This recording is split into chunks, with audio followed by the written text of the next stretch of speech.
Hey everyone, Nasia Davos here. So we're one day to Christmas. Our countdown is here, and as promised, every day I'm sharing one tip to empower you and motivate you to start your quit smoking journey and succeed in 2025. So today we are tip number 9 out of 10. So we have one left. And today, as promised, I want to talk about the physical withdrawal. Tomorrow we're going to talk about the emotional aftermath of quitting smoking, but today we're going to talk about the physical withdrawal. I know you want to know about this, right? So what is the physical withdrawal? Because when I was a smoker, I was terrified of the withdrawal. I was really terrified. I tried to plan the perfect time to quit smoking, where I could allow myself to have more withdrawal, where I didn't have something important to do, where it wasn't as hot outside. Like, I tried to find the perfect conditions, because in my mind and in my experience as well, it was not just in my mind, and I'm sure you can relate to that. In my experience as well, the withdrawal was a horrible thing. It was painful, it was bad, and it just didn't look forward to it.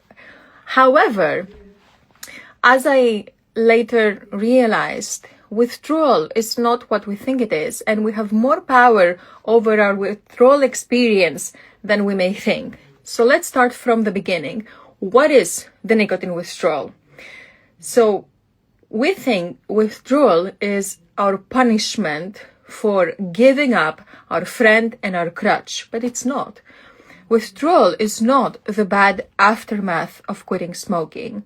Withdrawal is healing. Withdrawal, it means that your body is detoxing and healing, that nicotine and toxins are withdrawing from your body, literally. So withdrawal, whether we like it or not, withdrawal is good for us. It means we're doing things right. We want withdrawal because we want healing, because we want health. However, this doesn't mean we have to suffer. It doesn't mean we have to have brain fog all the time and irritation and feel sick and all those things. So what affects? So it starts by the mindset that withdrawal is good, because it is. If we see withdrawal as a punishment, we will experience it as punishment. But if we see withdrawal as a gift, as our body healing, doing what is right to recover after decades of smoking, then just this alone is going to allow us to enter the withdrawal with a totally empowering mindset. Now, specifically, there are 3 factors that affect how we experience the withdrawal, and this applies whether we've been smoking for decades, whether we've been light smokers, whether we have been smoking over 20 cigarettes a day, whether we vape. It applies to all smokers, because I've had a lot of members who quit smoking and who quit smoking in the past. And one of the amazing interviews is from Amberly. You can check out her interview on our YouTube channel, Amberly Ask an Ex interview. And she shares, Amberly, how in her past attempts, she had such a horrible withdrawal that she would sit in the bathtub and just cry. It was just so painful. But when she followed the process that I am teaching, she didn't have withdrawal. But my point here is, how is it possible that the same person can have a horrible withdrawal in one quit attempt and not have any withdrawal in another? Or I've had other members, and again, another great interview is Roy. If you go to our YouTube channel and check Roy Ask an Ex interview, and Roy was a smoker for, I believe, nearly 40 years.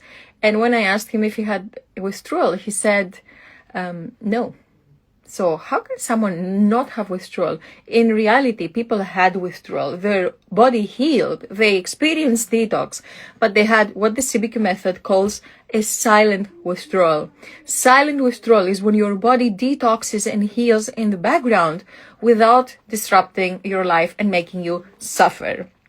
So to our point, there are 3 factors that actually affect how we experience the withdrawal and how much of a silent withdrawal we have. Number 1 is our pre-existing health condition. And that's something we cannot do anything about. I mean, we are quitting smoking to improve our health.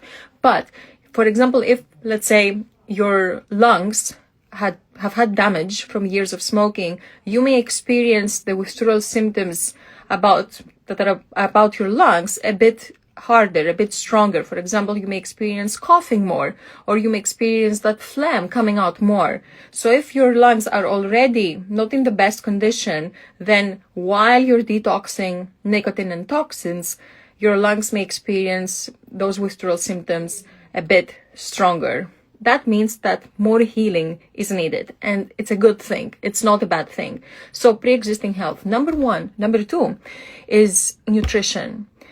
Nobody talks about this, and to be honest, it took me a decade of helping thousands and thousands of smokers to really realize that what we eat affects our experience of the withdrawal. Of course, we know that food is medicine, but what we don't really talk about, and should, is how when we eat certain things during the withdrawal, this amplifies our cravings and our withdrawal symptoms. But when we eat certain other things and avoid others, this allows us to have a better experience. For example, what many people tend to do, and I've done it for sure in many quit attempts, is that we quit smoking and then we grab a bag of M&Ms and shove it down when we have that void, that emotional wanting. However, what this does is that it spikes our sugar levels, and when we spike our sugar levels, then they crash. And when we have a crash in our sugar levels, guess what we experience? Irritation, brain fog, hunger, cravings, anxiety. So all those symptoms that we're experiencing that we relate to our nicotine withdrawal actually happen because of our food choices for the most part. But by having better food choices, and the key here is by keeping our blood sugar levels steady, no intense spikes and crashes, you're going to experience a much smoother and silent withdrawal. So nutrition matters a lot. It's like magic. It can do wonders for you. So instead of giving you a list of things of what to eat and what not, the principle is you have to keep your blood sugar levels steady, because if you don't, you're going to experience those spikes and those crashes, and this is going to cause most of the symptoms that you don't want to have when you quit smoking, and usually they happen because of our food choices. And now the last thing is our mindset. Our mindset is very important. We say, oh, how does the mindset affect our physical withdrawal? Well, it matters a lot. It matters so much because think about it. When it comes to our nicotine withdrawal, nicotine itself as a substance, it has a short half-life, which means that it leaves your body quickly. So 5 days after you stop using nicotine, nicotine has left your body. However, withdrawal lasts a bit longer because we are withdrawing not only from nicotine, but from a lot of chemicals and toxins. And withdrawal is healing. So withdrawal is our body healing. It's a transitional period. And our mindset about the withdrawal matters a lot.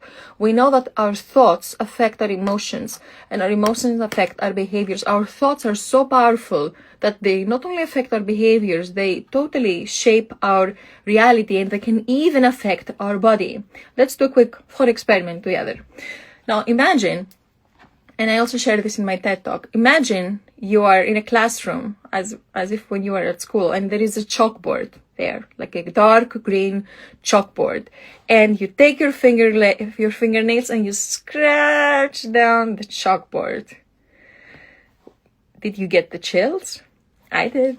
Well, you didn't touch a chalkboard, but your thoughts affected your physical experience, and that's a little experiment. But our thoughts affect also our physical experiences. Or has this ever happened to you? Like you had a paper cut.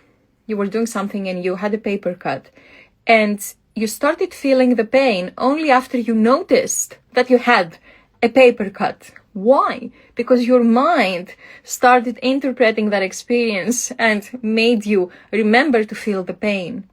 So the same way, these are just illustrations to show how powerful our mind is. So when it comes to the nicotine withdrawal, if you enter the nicotine withdrawal with a mindset that it's going to be a punishment, it's going to be horrible, and I'm just gonna hate every minute of it, then you're gonna prove yourself right. You are gonna hate every minute of it. But if you enter the withdrawal with a mindset that, you know what, I'm going to give my body grace, my body is healing, I'm going to be patient with my body while it's healing, and I'm going to embrace every withdrawal symptom because it means that the bodily function is healing. If you go with that mindset, you're gonna have an empowering experience, and it's going to be amazing. It really, really can be. And that is how people who have been smoking for 30, 40, 50 plus years somehow had no withdrawal. Well, they did, but they had a silent withdrawal because everything aligned and they did everything right. So withdrawal is not just something you're powerless over. I want you to take this away. You have more control over how you experience the withdrawal. And to give a specific example, let's say that one of the withdrawal symptoms is having a headache. If you have the mindset that this is happening to me, this headache is happening to me because I quit smoking, then all those thoughts are going to intensify your headache and are going to make you obsessed about the headache and focus more and more and more of it. And as a result, you're gonna prolong your headache and it's gonna feel like it's dominating your reality. So that's one experience. But you can have a different experience. Let's say you still have the headache because oxygen is better flowing in your head. So you have the headache, but you have the mindset that, oh, something is healing. I'm going to just get on with my day and not fixate on this. Then your headache is not going to linger on. So your mindset matters a lot. So to summarize, 3 things about the withdrawal: your health, your mindset, and your nutrition. And really the gift I want you to take away from this is that you have more control over your experience than you may think. Let me know in the comments. I'm going to share this video on our Instagram and our Facebook. Let me know in the comments if you enjoyed it. And tomorrow, which is our last day, 10 out of 10 tips, I'm going to talk about the emotional aftermath of quitting smoking. And let me read some comments because I saw some of you. Thank you for the hearts. Thank you everyone for joining. Great to see you. I saw some questions. Kiki says, why are you not so big? You need to do something about your marketing. Thank you, Kiki. You know what? Not a lot of people, actually, I don't know what to tell you. I think not a lot of people on social media are following the channels, but there are hundreds of thousands of people who are in our email list, and there are 100,000 subscribers on our YouTube channel, millions of views. So I guess it depends on the medium. But yeah, feel free to pay it forward and share the channel. We always love to help people. Emine, hello from Istanbul. And so much thanks to CBQ Method for making me achieve freedom and also making me feel so much better. Emine, it's always lovely to hear from you. You're now 4 years smoke-free, right? It's going to be 5 in August. Always great to hear from you. Onzur says, well, we're 2 Turks watching you. Yes, I love Turkey. We're neighbors. I mean, not in London, but you know, you already know I'm Greek, so love this. Happy as says, mind thoughts are my biggest enemy. Yes, mind thoughts can be the biggest enemy, but they also can be the biggest friend. And in my experience, being patient with and learning how to nurture our mind and befriend our mind instead of fighting against it is really the key to achieve anything in life, including quitting smoking. I have many other tips in this page and the YouTube channel on how to shift your thoughts without having to force them, guilt yourself, or using willpower. So make sure you check them out. Thank you all so very much for joining me. It was lovely seeing you and talking to you, and I will see you again tomorrow. Bye-bye.